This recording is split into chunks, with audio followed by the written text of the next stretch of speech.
Welcome to Sweet Life Beat Life. We hope this video helps. You will set up the essentials now. Install Visual Studio Code and Roblox Studio, then install Rojo so files sync. Once done, create a new project folder and run Rojo in it to produce Rojo. Project. JSON. This file maps your workspace to Roblox paths. Make sure you install the Rojo plugin inside Roblox Studio and enable it.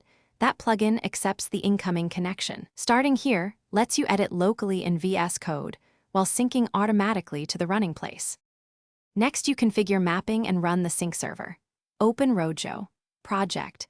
JSON and map your source folders to Roblox hierarchy entries, server, client, or replicated storage so paths match what the game expects.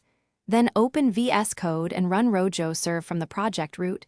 Rojo will listen and push changes. In Roblox Studio, launch the Rojo plugin and connect to the local server. Once connected, edits in VS Code appear in Studio in real time, speeding iteration and debugging. Finish by testing changes and locking in work. You should make a small edit, save in VS Code, then switch to Roblox Studio Play to confirm the change applied. When you're done for the session, stop Rojo serve and commit your code to version control.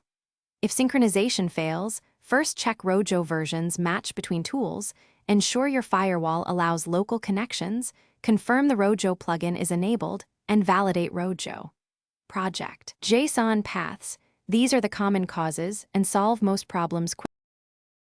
Thanks for watching. Consider subscribing if we helped you.